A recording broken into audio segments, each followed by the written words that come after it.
என் பொண்ணும் பையனும் இந்த வீக் ஃபுல்லாகவே வந்து பார்த்திங்கன்னா கேக் பண்ணி தாங்கன்னு கேட்டுகிட்டே வந்திருந்தாங்க. நானுமே வந்து இந்த பீட்டர் வாங்கி ரொம்ப வருஷம் ஆச்சு. இது மேலேயே வந்து சும்மா தூசி பிடிச்சி தான் போய் கிடக்கு. இந்த வீட்டுக்கு வந்து நான் 1 டைம் மட்டும் தான் கேக்கே பண்ணியிருக்கேன்.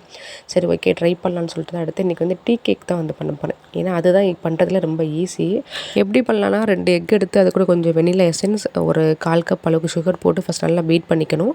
அப்புறம் சுகரை வந்து கொஞ்சம் கொஞ்சமாக சேர்த்து நல்லா பீட் பண்ணதுக்கப்புறமா ஒரு 1/2 கப் வந்து எண்ணெய், அதாவது வந்து எந்த ஸ்மெல்லுமே கடலை எண்ணெய், நல்லெண்ணெய் மாதிரி இல்லாமல் கோல்டு வின்னர், சன்ஃப்ளவர் இந்த மாதிரி எண்ணெய், ஒரு 1/2 கப் பாலில் ஒரு 2 க்யூப் பட்டர் வந்து போட்டிருக்கேன்.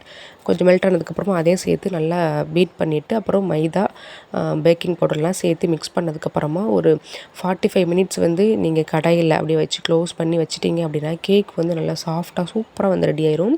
என் பசங்க கட் பண்ண சொல்லிட்டே இருந்ததுனால வந்து சூடாகவே வந்து கட் பண்ணிட்டேன். அவ்வளோ ஸ்பான்ச்சியாக செம்ம சூப்பராக வந்து இருந்துச்சு.